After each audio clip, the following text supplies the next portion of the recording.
HMS 수학 과제 탐구 동아리 올바른 수학의 학습 방법 질문과 증명을 통한 능동적 학습 5번째 모임 가져보도록 하겠습니다. 자, 5번째 모임은 비록 온라인이지만 온라인 비대면 상황에서 촬영을 하는 거기 때문에 온라인으로 하지만 저희가 집에서도 잘 참여할 수 있는 바로 독서기록장 책을 읽고 독서기록장을 각자 발표하는 시간을 온라인을 통해서 가져보려고 하는데요. 자, 그래서 오늘은 4명의 친구가 모두 자기가 읽은 책을 잘 읽고 이제 관심 깊었던 주제에 대해서 짧게 한 10분 정도씩 발표를 하려고 합니다. 그래서 저부터 한번 발표를 시작해 보도록 하겠습니다.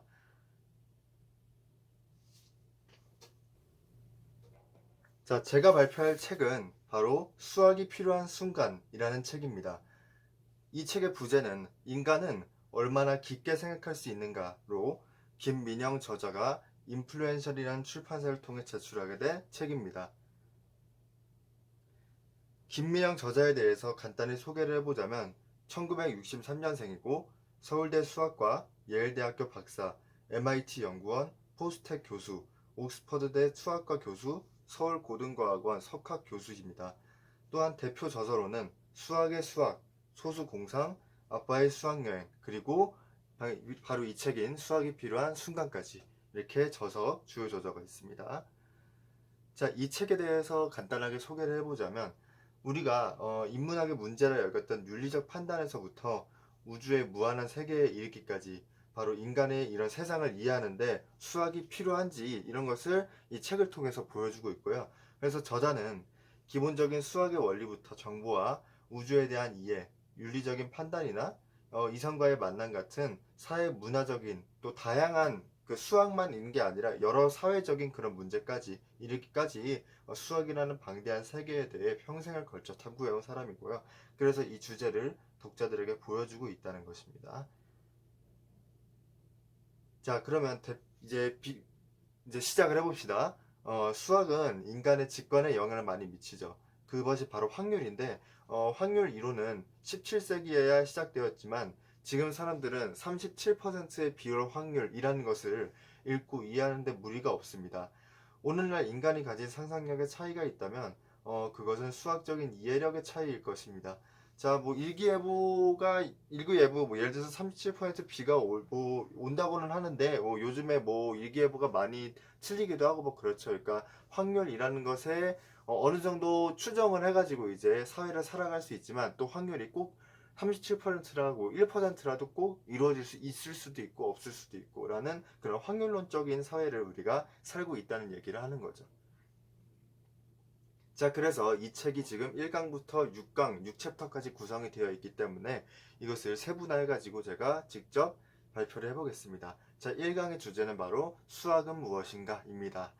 자, 우리가 1차 모임을 가졌을 때 제가 물어봤었죠. 수학은 무엇인가를 뭐 한 단어로 말을 해도 되고 아니면 문장으로 얘기를 해도 된다라고 얘기를 했으니까 누구는 수학은 매직이다. 마술이다. 왜냐하면 뭐 여기서 말한 대로 여러 뭐 수학이라는 것을 벗어나서 뭐 사회 과학적인 여러 것으로 쓸 수 있기 때문에 매직이다. 좋고요. 그다음에 수학은 뭐 열쇠라고 생각합니다로 또 기억하고 뭐 여러 가지 제가 그때 발표했을 때 잘 기억이 납니다. 자, 그래서 이번에는 갈릴레오가 뭐라고 말했냐고 그러면요. 우리가 우주를 이해하기 위해서는 우주에 관해 쓰여 있는 언어를 배우고 친숙해져야 하는데 그 언어는 수학적인 언어다. 언어다라고 얘기한 사람 기억나요? 그래서 수학은 특정한 종류의 논리나 사고가 아니라 우리의 일상과 우주를 이해하는 상식의 다름 아니다라고 해서 I love math라는 사진을 갖고 왔어요. 그러니까 갈릴레오처럼 이렇게 수학에 관해서 친숙해져야 되고 이게 하나 계속 말하지만 하나의 학문이 아닌 크게 봐서 여러 가지 학문으로 이어지는 융합적이다. 우리는 융합적인 그 사회를 살고 있잖아요. 그래서 이제 문이과가 통합이 되고 이제 사회 따로 과학 따로가 아니라 하나가 융합되는 그래서 뭐 초등학교 때 많이 봤지만 뭐 스팀 융합 과정이라고 해가지고 뭐 여러 가지로 융합해서 우리가 할 수 있는 그런 교육 과정과 그런 사고를 만들어야 된다는 것을 얘기를 하고 있습니다. 자, 그럼 2강 역사를 바꾼 세 가지 수학적 발견이에요.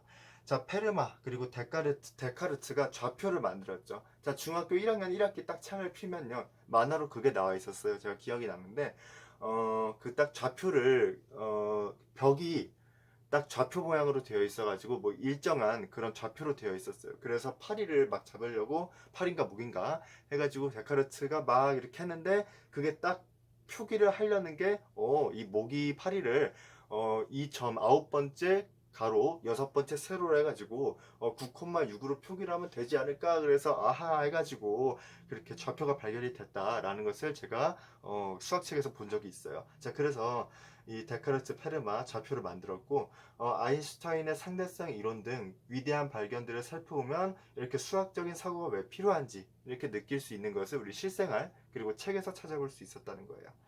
그래서 지금 우리가 무엇을 모르는지 정확하게 질문을 던지고 앞으로 어떤 질문을 원하는지를 찾아가야 된다라는 것을 이 강에서 얘기를 하고 있어요. 그래서 이 강에서 대표적인 세 가지 수학적 발견이 뭐냐면요, 1번이 페르마의 원리고, 두 번째가 뉴턴의 자연 철학의 수학 원리, 그리고 세 번째가 데카르트 좌표의 발견이다 라고 얘기를 하고 있습니다.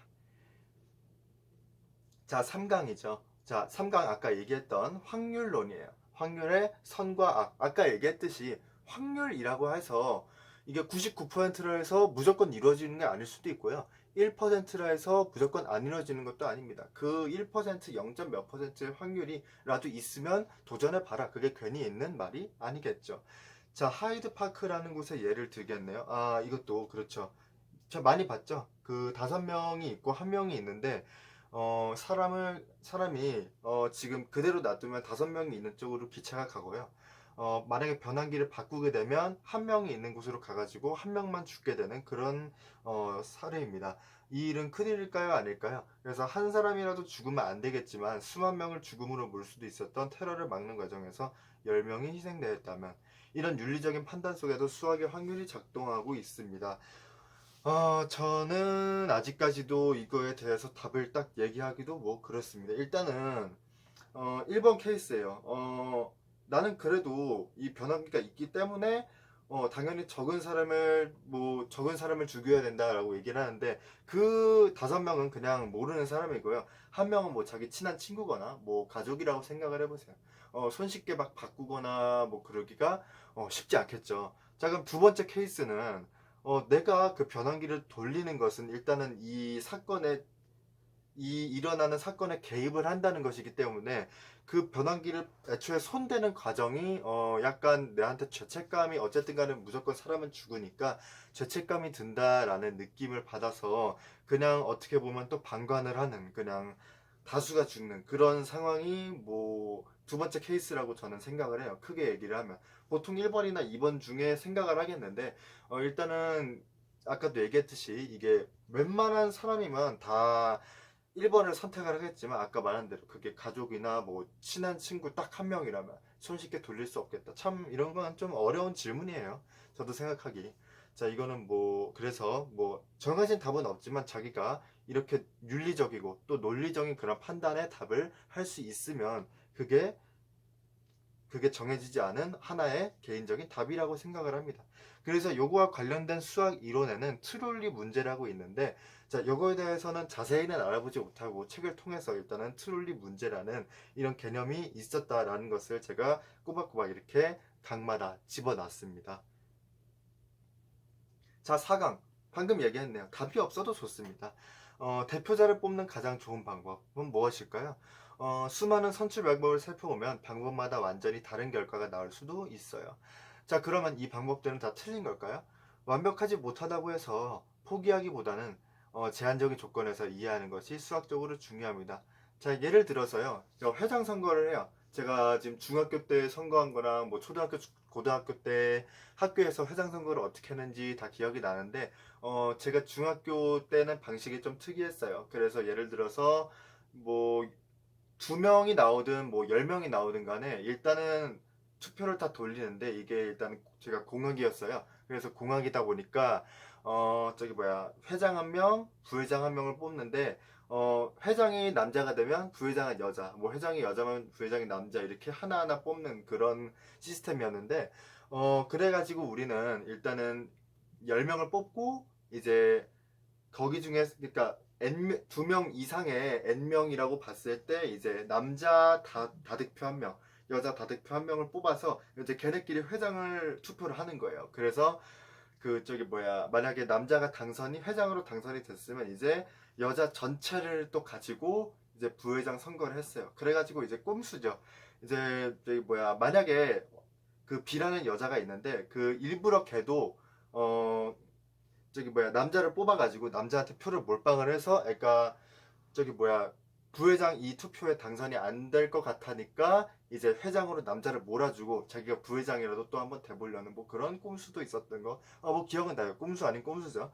그래가지고 뭐 그런 또 제도도 있었고 그냥 일반적으로 저희가 선거할 때는 그냥 뭐 여기는 남고니까 그냥 따로 구별할 것도 없고 그냥 뭐 5명이 나오면 다득표 1등이 회장, 2등이 부회장이 되든가 아니면 아까 말한 1번 원칙으로 뭐 좀 변형을 해서 뭐 선거를 하든가 여러 가지 방법이 있을 수 있어요. 근데 어쨌든 간에 실행되는 건 딱 하나입니다. 그래서 예를 들어서 제가 회장에 나갔는데 회장 부회장이 둘 다 안 됐어요. 그러면 이 방법으로 갔으면 뭐 내가 뭐 부회장이라도 될 수 있었는데 뭐라고는 생각할 수 있는데 그거는 뭐 모르죠. 그 뭐 미쳤다고 그거를 다 확률을 계산하고 막 이렇게 합시다라고 제안을 하기에도 또 그런 거죠. 뭐 일단은 여러 가지 방법이 나왔었어요. 그래서 뭐 어쨌든 간에 제가 확률을 다 계산해 보지 않으면 뭐 어떻게 결과가 나올지 모르지만 방법은 당연히 여러 가지 있을 수 있고 결과도 여러 가지가 있을 수 있다라는 것을 바로 얘기를 이 답이 없어도 좋다라는 이 4강에서 하고 있습니다. 그래서 어느 투표 제도도 다음에 바람직한 속성을 동시에 만족시킬 수는 없죠. 첫 번째 만장일치의 원칙, 두 번째는 이행성의 원칙, 세 번째는 무관한 대안으로부터의 독립 원칙, 네 번째는 독재자 부재의 원칙. 자, 요 네 가지는 바람직한 합성을 동시에는 만족시킬 수 없는데 어쨌든 간은 이런 네 개가 최대한 만족시켜지면 당연히 좋은 선거 제도가 되겠죠. 자, 그래서 이런 관련 수학 이론은 바로 애로의 정리, 불가능성의 정리라고도 한답니다. 자, 다섯 번째 강은 답이 있을 때 찾을 수 있는가입니다. 19세기의 청혼 문화를 알고 계신지요? 남녀가 청혼, 약혼, 파혼, 결혼이라는 단계를 거치면서 짝을 찾는 겁니다. 만약 남녀 각각 100명의 짝을 지을 때 안정적인 답이 있을까요? 좋아하는 마음은 복잡해도 답은 항상 있습니다. 답이 있다는 것을 수학은 어떻게 증명을 할까요? 자, 그래서 뭐 남자가 A, B, 여자 1, 2가 있어요. 뭐 연애를 한 뭐 경험도 있고 뭐 안 해본 경험도 있겠지만 어쨌든 간에 그 뭐 이런 경우는 있을 수 있죠. 뭐 특정 여자가 인기가 많은데 뭐 남자 여러 명이 좋아할 수 있는 거고 뭐 그렇게는 하는데 우리가 함수 뒤에 하 부분을 배워서 그렇죠. 사실 이 정상적이라면 남녀 사이는 1대1 뭐뭐가 돼야 돼요? 1대1 대응이 돼야죠. 만약에 1대1 함수가 되면 뭐가 발생하느냐면요. 남자 2명이 여자 하나한테 가는 거예요. 그러니까 1대1 대응이라 하기도 좀 그렇네요. 왜냐하면 짝이 안 지어진 남자 여자도 있으니까 만약에 짝이 지어졌다고만 그 정의역을 그렇게 생각을 하면 당연히 1대1 대응으로 남자 하나에 여자 하나만 대응이 돼야 되는 함수라고 얘기를 할 수가 있겠습니다. 이렇게 사랑 속에서도 수학을 연관지어서 함수로 표현할 수 있겠다. 지금 직접적으로 얘기했는데 말이 되는 것 같아요. 그래서 관련 수학 이론으로는 게일의 셰플리 알고리즘이라는 게 있습니다. 자, 여섯 번째 강의예요. 우주의 실체, 모양과 위상과 계산. 자, 우주 유니버스가 있습니다. 이게 휘어져 있다고 합니다. 합시다. 이를 말로 표현할 수는 있어도 정확하게 알기는 어렵죠. 왜냐하면 우리 우주 안 가봤어요. 막 우주로 가기도 매우 어렵고 지금 미래에는 뭐 우주 여행이 가능해진다 뭐 이렇게 얘기를 하는데요. 뭐 2050년, 2100년 잘 모르겠는데 과연 가능할지 뭐 그때까지 살지도 모르겠다만 언젠가는 가능해질 우주 여행이라고 생각을 합니다. 자, 내면 기하라는 개념이 없이는 우주가 휘어졌다는 주장을 하기가 불가능하겠죠. 자, 상상할 수 없는 것을 상상하는 것은 어떻게 가능하게 될까요? 그래가지고 지금 가나다 사진이 있는데 제가 이런 평면을 가지고 과연 이 마지막 단계, 이렇게 단계가 어떻게 이루어졌는지는 당연히 생각하기 나름이겠죠. 그래서 뭐 나는 이렇게 만들어 봤어요. 뭐 원기둥을 만들었어요. 나는 뭐 이게 접시를 만들었어요. 뭐 이거 도너츠 모양? 뭐 도너츠 만들었어요. 뭐 여러 가지로 만들 수 있죠. 이런 것도 마찬가지로 이거는 컵의 뭐 발전 양상을 나타내는, 그러니까 이게 뭐 한자도 그렇고 점점 형상에서 이렇게 조금씩 발전해 나가서 지금의 완전한 형태의 한자나 이런 모양, 그릇, 뭐 물체가 만들어졌다라는 것을 이 6강에서 얘기를 하고 있습니다. 그래서 관련 수학 이론으로는 자, 위상수학과 내면기하라는 게 있습니다. 자, 마치며 그 수학은 정답을 찾는 일이 아니라 인간이 답을 찾아가는 과정입니다.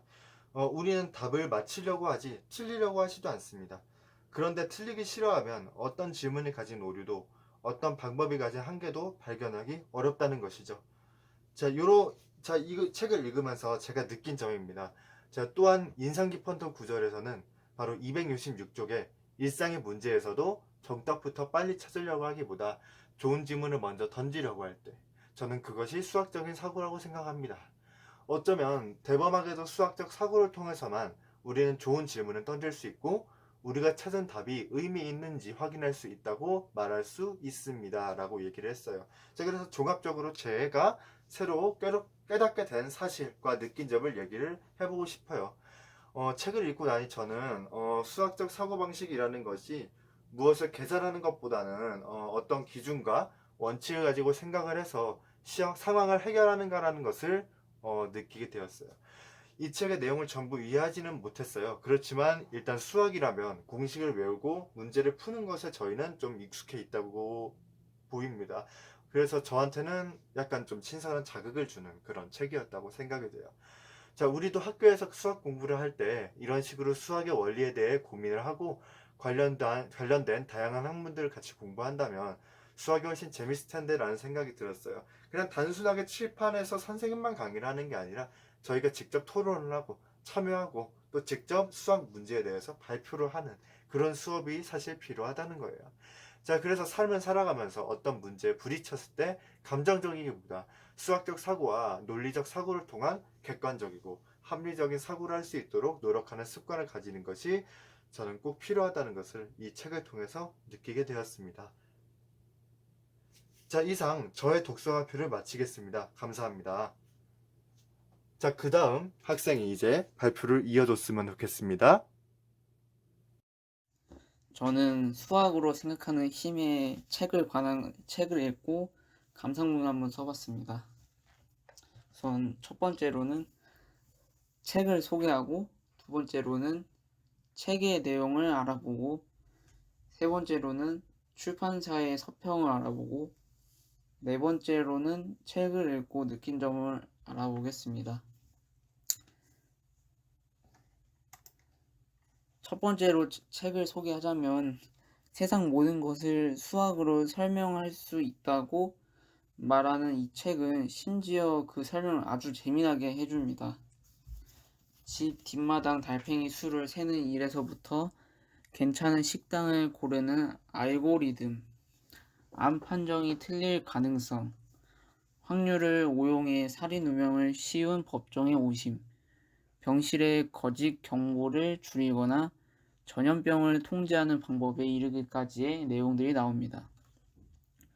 세상 모든 장소, 모든 순간을 종횡무진하며 우리가 그동안 알아차리지 못했던 수학을 발견하고 수학적 접근법에 따라 그 답이 완전히 달라지는 문제들을 입체적으로 풀어나가는 내용입니다. 두 번째로는 책의 내용을 간략하게 설명하겠습니다. 우선 책의 내용의 첫 번째 주제인 눈 깜짝할 사이에 변해버린 세상입니다. 우유는 왜 이렇게 빨리 상할까? 다단계 사기의 수학. 일주일 동안 16배 성장하는 태아 세상을 파괴할 수 있는 힘. 체르노빌에서 벌어진 일. 기하급 수적 감소와 연대 측정 과학. 어째서 다들 얼음물을 뒤집어 쓰고 있지? 미래는 급수적인가? 인구 폭발과 지구의 수용 능력. 나이 들수록 시간이 솜살같이 흐른다. 따라서 기하급 기하급수적 변화에 가공할 위력과 한계를 알아보기 위한 내용입니다. 두 번째 주제는 암 진단을 받고도 침착을 유지하려면입니다. 개인 유전자 검사를 해보다 비만을 측정하는 공식, 생사를 좌우하는 신의 방정식, 병실에서 거짓 경보를 줄이는 방법, 내가 받은 양성 판정이 틀릴 가능성, 확실성에 착각이 유의하라. 두 번의 검사가 낫다. 따라서 민감도와 특이도와 2차 의견을 이해하기 위한 내용입니다. 세 번째로는 수학으로 만들어낸 유제입니다. 드레피스 사건의 엉터리 논증 무죄가 입증되기 전까지는 유죄 7,300만 분의 1의 가능성, 종속 사건과 독립 사건, 생태학적 오류, 검사의 오류, 주사위를 던져보자. 수학은 어떻게 우리 눈을 멀게 하는가. 따라서 확률을 함부로 법정에 세우면 안 되는 이유를 알기 위한 내용입니다. 네 번째 주제는 통계에 속지 않는 법입니다. 두 사람의 생일이 일치할 확률은 수치의 권위를 불어넣은 방법, 완벽히 망해버린 대선 여론조사를 계산을 해보라. 돼지고기가 생명을 위협한다고? 비율 편향을 일으키는 상대 수치, 자주 빠지는 통계의 함정, 평균 획이 속지 않기 위한 세 가지 질문. 따라서 맥락의 공백은 신뢰성에 켜진 빨간불이라고 할 수 있습니다. 다섯 번째 주제는 잘못된 자리와 잘못된 시간입니다. 로마가 수학에 약했던 것은 수책의 탓인데 9시가 아니라 21시 출발입니다. 12진법의 이점, 골칫거리가 된 영국 도량형, 밀레니엄 버그에 물린 사람들, 컴퓨터의 언어, 이진법. 따라서 수체계가 우리를 공경에 빠뜨리는 방법을 알기 위한 내용입니다. 여섯 번째 주제는 도무지 끝나지 않은 최적화. 100만 달러짜리 문제들, 전국의 모든 술집을 순례하는 최단 경로, 탐욕, 알고리즘이 데려다 주는 곳, 진화는 완벽을 추구하는가, 식당을 고를 때 실패율을 낮추는 법, 평정심을 유지하고 알고리즘을 확인하라, 주식시장을 속인 알고리즘, 페이스북은 왜 트렌딩 플랫폼을 없앴나, 따라서 진화에서 SNS까지 알고리즘의 무한한 잠재력을 알기 위한 내용입니다. 일곱 번째 주제로는 팬데믹 시대, 수학은 어떻게 무기가 되는가, 천연두 사망률을 낮춘 개입, 감염 대상군, 감염군, 제거군, 전염병 확산 패턴을 읽어내는 수학 모형, 훌륭한 모형의 허약한 기반, 다음번의 팬데믹은 에볼라 빵번 환자, 질병 전파의 온갖 정보를 숫자 하나로 얼마 동안 격리시켜야 할까, 집단 면역의 문턱값, 백신 접종은 수학적 최선, 따라서 SIR 모형에서 집단 면역까지 그리고 수리 역학의 분투를 알 수 있습니다. 세 번째 제가 발표할 내용은 출판사의 서평입니다. 우리는 수학한다. 고로 존재한다.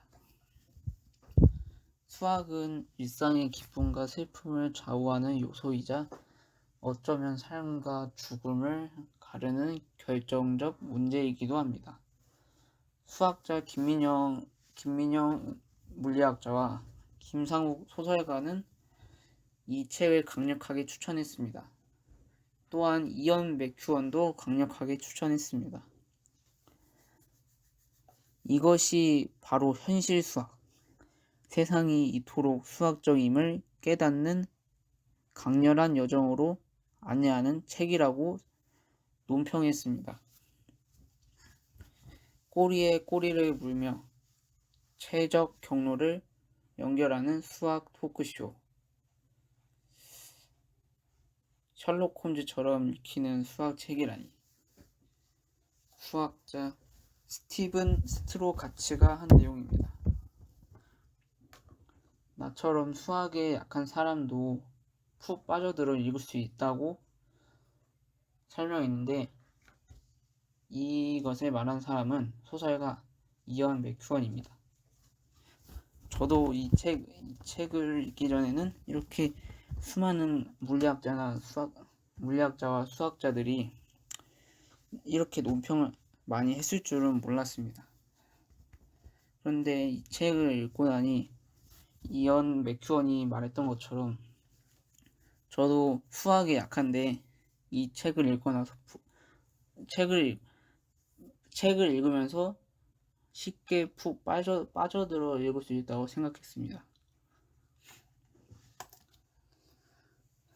마지막으로 네 번째는 책을 읽고 느낀 점입니다. 처음에는 책을 읽기 전에 정말 망설였습니다. 그 이유는 제가 아까 말했듯이 수학에 좀 약한데 수학에 관련된 용어들도 이해를 잘 하지 못하는 편이고, 이 책을 읽으면서 그래도 수학에 흥미가 많이 생겼습니다. 그런데 이 책은 사실상 우리가 그 수학에 안경을 건네주어 좀 덜 틀리며 살아가는 법을 알려주기 때문에 조금 더 흥미가 생겼습니다.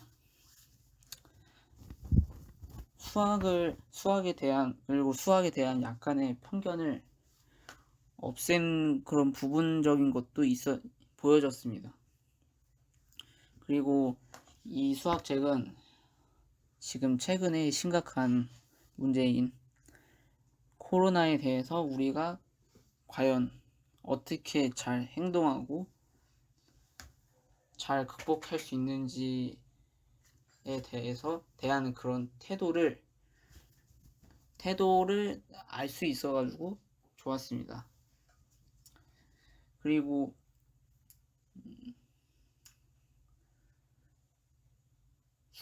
수학이 정말 우리 일상에 되게 잘 밀접해 있다고 느꼈습니다. 그래서 많은 사람들이 이 책을 많이 읽고 좀 깨닫는 점을 얻을 수 있다고 생각하기 때문에 이 책을 읽었으면 좋겠습니다. 이상으로 발표를 마치겠습니다. 감사합니다.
안녕하세요. 저는 HMS 수학 동아리에서 수학이 필요한 순간이란 책을 발표를 하게 된 구본호입니다. 일단 수학이 필요한 순간이라는 책은 페르마의 유명한 난제죠. 그 뭐라고 해야 되지? 페르마의 대정리, 즉 그러니까 페르마의 마지막 정리로도 유명한 문제인데 이거에 만족하는 자연수가 있다라는 것을 위상수학적인 방법에 김민영 교수가 옥스퍼드 대학교 그리고 다른 곳에서 수학에 대해 세계관 탐구하고 대화를 나누는 과정들을 대화를 이렇게 기록한 내용을 담고 있습니다. 이 책은 총 6가지 내용으로 구성되어 있는데요. 첫 번째는 일단 수학이 무엇이고 수학에 대한 역사를 밝혀 3가지 발견, 확률론, 그리고 답이 없는, 그러니까 완벽하지 못한 도양한 조건에서의 수학, 그리고 답을 쉽게 찾는 방법, 그리고 우주의 실체, 모양, 즉 위상수학에 관련된 이런 6가지 내용을 담고 있습니다. 일단 작가는 첫 장에서 수학이 무엇인지에 대한 질문을 먼저 다루고 있습니다. 우리가 흔히 수학을 배우면은 항상 뒤에 문제라는 말이 먼저 떠오르죠. 그래서 저와 같은 경우에 그 수학은 문제를 푸는, 그러니까 어떤 문제에 대한 답을 찾는 과정이라고 생각하는 경우가 많은데 사실은 그렇지 않다는 것을 이 김민영 작가는 말하고 있습니다.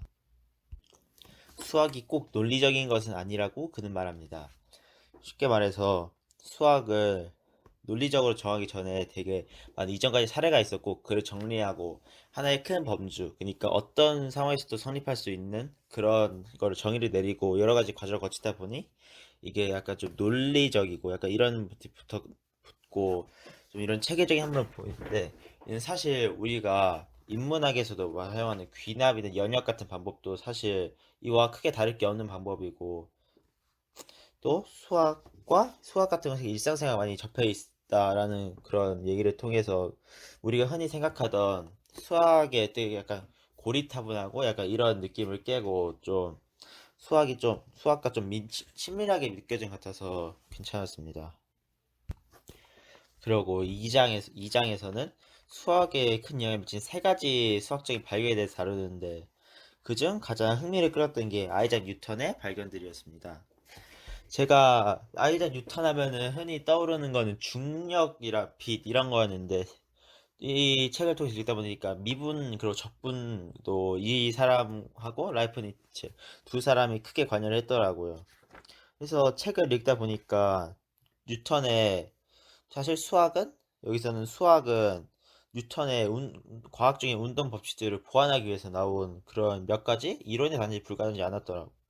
그러니까 뉴턴의 가장 대표적인 운동 법칙 중 하나가 F는 ma, 즉 가속도 법칙인데 이 가속도를 구하기 위해서 그는 속도를 미분해서 속도의 변화량을 가속도로 바꾸고 속도의 변화량을 측정해 가속도를 나타냈고,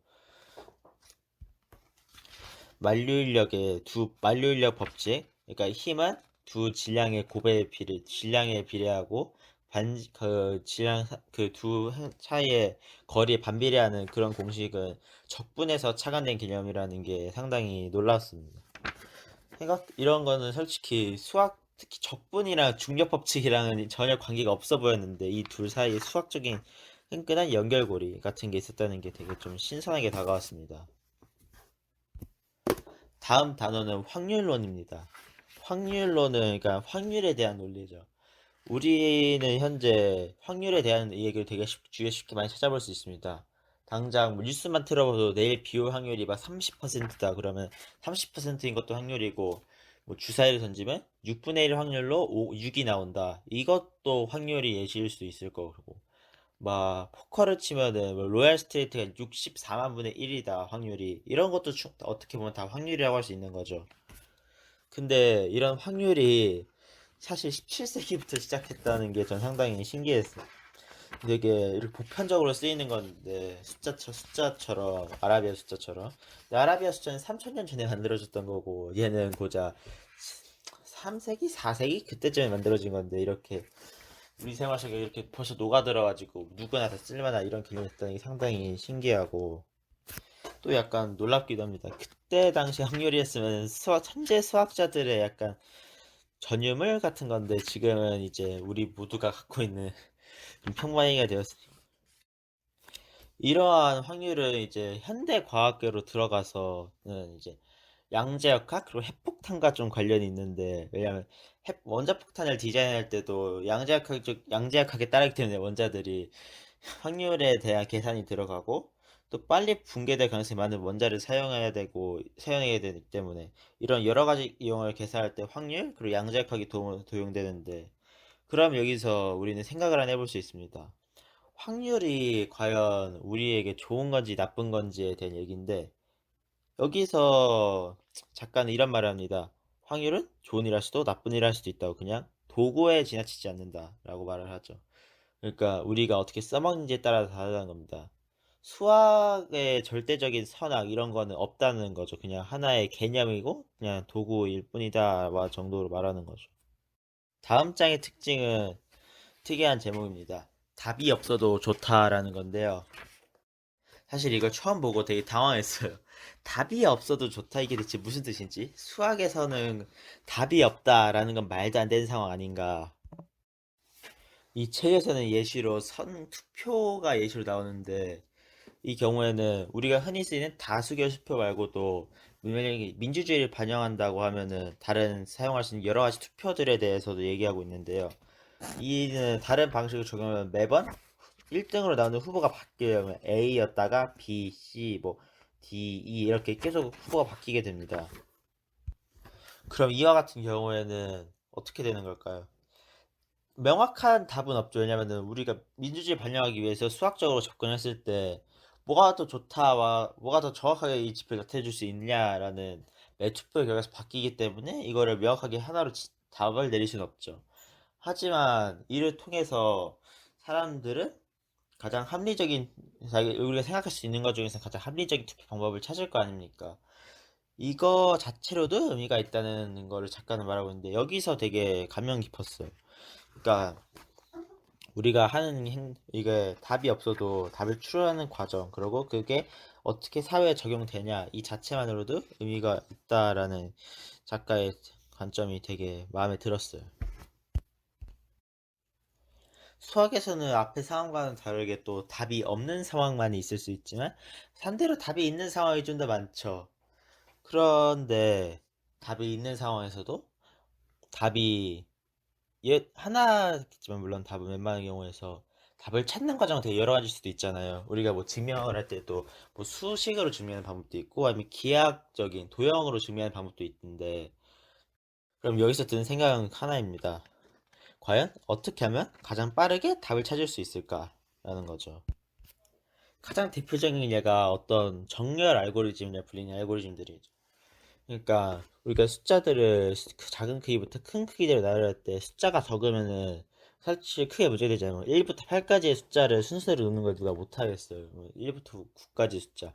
근데 이제 막 1부터 10만까지 숫자 중 무작위로 10,000개가 있다라고 하면은 이것들을 순서로 놓는 거 되게 오래 걸릴 거 아니에요. 막 일일이 하나씩 하고, 이런 행동을 할 때 어떤 경우에서는 가장 빠르게 행할 수 있는 것들을 찾는 것, 이런 게 상당히 또 새롭게 다가왔어. 사실 우리가 여태까지 문제를 풀려면은 문제를 푸는 것 자체만 이렇게 치중을 했지, 뭐 빨리 푸는 것 그런 것도 중요하긴 하겠는데, 좀 어떻게 하면 좀 더 어떻게 하면 답을 구해내냐에만 주목을 했는데, 문제의 답을 빠르게 구해내는 것도 되게 중요하다라는 생각을 하게 됐고, 나중에 수학 문제 같은 걸 풀어볼 때도 좀 빠르고 가장 간결하게 이렇게 빠른 길로 가는 방법이 있는지 좀 더 생각하게 된 계기가 될 것 같다라는 생각이 들었어요. 이번 기회를 통해서. 마지막 장은 위상 수학에 관한 얘기인데, 솔직히 이 부분은 작가의 전공이긴 한데 많이 어렵거든요. 여기서 그는 우주, 그리고 세상이 대수와 기하냐 뭐 이런 얘기를 하는데 이해하지 못할 정도 좀 난해한 내용 몇 개 있긴 했어요. 그래서 순수한 대수, 그리고 기하, 그리고 좌표의 관계에 대해서 다루는데 재밌긴 했는데 좀 이해하기 어려웠어요. 이 부분은 나중에 시간이 되면 수학 선생님께 좀 물어보고 싶은 부분이라 느꼈습니다. 책을 읽으면서 가장 재밌었던 건 사실 5강이었어요. 그러니까 5강, 그러니까 답을 가장 빨리 찾는. 그러니까 컴퓨터 수학으로 지금 알고리즘과 관련된 부분이었는데, 제가 일단 희망하는 직업이 컴퓨터 공학자인 것도 있고, 그냥 이 부분 자체가 가장 흥미있고 재밌게 느껴졌어요. 특히 여기서는 잠적 수락 알고리즘처럼 되게 이건 사회 수학으로는 전혀 연관이 없어 볼 만한 이런 사회적인 내용도 수학으로 해결된다라는 인식도 심어졌고, 되게 다양한 분야에서 어떤 작업을 빨리 처리하는 그런 방법을 찾는 게 되게 중요하다라는 생각 들었어요. 이걸 일일이 해보고 있을 수는 없는 노릇이니까. 책 읽으면서 되게 많은 생각이 들었지만 가장 크게 들었던 거는 수학이 생각보다 우리 근처에 많이 있구나라는 생각도 들었고, 생각보다 되게 종류가 다양하고 이런 것도 수학이라 할 수 있구나라는 생각도 좀 많이 들었던 것 같아요. 책을 읽으면서 굉장히 많이 느꼈고, 여러분도 시간 나면 꼭 이 책 한번 읽을 수 있었으면 좋겠습니다. 지금까지 발표를 들어주셔서 감사합니다. 안녕하십니까. 1학년 1반 문찬슬입니다. 지금부터 5차 모임 과제인 독서 발표를 시작하도록 하겠습니다. 제가 소개할 책은 이해하는 미적분 수업이라는 책입니다. 최근 미적분을 배우며 여러가지 궁금증이 생겼습니다. 왜 미치를 미분하면 속도가 나올까? 왜 속도를 미분하면 가속도가 나올까? 이러한 궁금증을 독서를 통해 해소하고 미적분에 대한 이해를 넓혀보고자 했습니다. 이 책은 28장에 거쳐 미적분과 관련된 수학의 역사, 미적분학의 발전 과정, 현대과학에서 미적분이 어떻게 쓰이는지 등에 대해 설명하고 있습니다. 미적분은 1600년대 영국의 뉴턴과 독일의 라이프니치가 각자 독립적인 연구를 통해 발견했다는 것이 일반적인 견해입니다. 미적분학은 무엇인가 변화하는 비율을 다루는 학문이며 유명한 뉴턴의 중력 이론의 발견에 관한 일화에서 그 핵심 아이디어를 엿볼 수 있습니다. 사과나무에서 사과가 떨어질 때 속력이 점점 빨라지는 운동을 하게 되는데, 이러한 사과의 움직임은 사과가 떨어지는 동안 어떠한 지점에서의 속력이 얼마인지 궁금증을 일으킵니다. 시간의 경과에 따른 사과의 이동거리는 속력의 제곱에 비례하여 점점 증가하는 곡선의 그래프를 나타내는데, 이처럼 시간에 따라 무엇인가 변화하는 비율을 설명하는 것에서 미적분학 전체의 핵심적인 아이디어가 등장하였다고 할 수 있습니다. 뉴턴과 라이프니치 이후 논리적으로 불완전하던 미적분학은 맹렬한 속도로 발전해 나가게 됩니다. 미적분학을 통해 여러 가지 문제들을 풀어낼 수 있었기 때문입니다.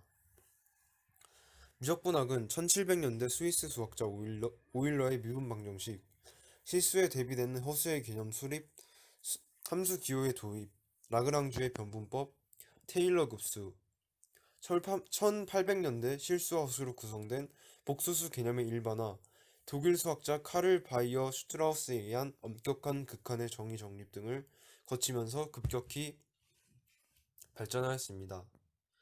미적분학은 1860년대 제임스 클라크 맥스웰의 전자기장 이론을 도출하는 편미분 방정식의 수립, 1900년대 발전하기 시작한 항공역학에서 항공기 날개 주변의 공기 흐름 파악을 위한 분석, 1820년대 발전하기 시작한 양자역학에서의 에르빈 슈레딩거에 의한 파동함수를 도출하는 미분 방정식의 수립, 1800년대 컴퓨터 도입 이후 미분 방정식을 이용한 카오스 이론의 발전 등 현대 과학과 공학의 발전에 중요한 토대가 되었습니다.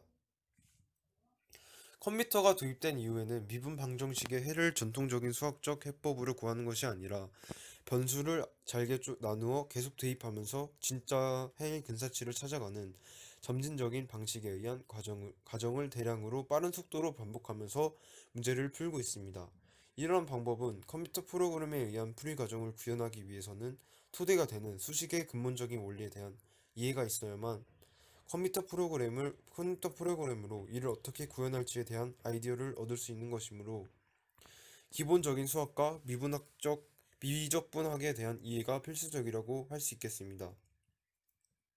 이번 독서를 통해 미적분에 대한 역사적인 사실과 현대사회로 넘어오면서 미적분이 어떤 방식으로 사용되는지 알게 됨으로써 다소 어려운 내용이었지만 미적분에 대한 감을 잡을 수 있었습니다. 특히 진로와 연관된 공학 부분에서 핵심을 이루는 미적분학에 대한 이해를 높일 수 있어서 더더욱 유익했습니다. 앞으로 본격적으로 미적분을 배우게 될 때 분명 이 책을 읽은 경험이 도움이 될 것 같습니다. 이상으로 제 발표를 마치도록 하겠습니다. 감사합니다.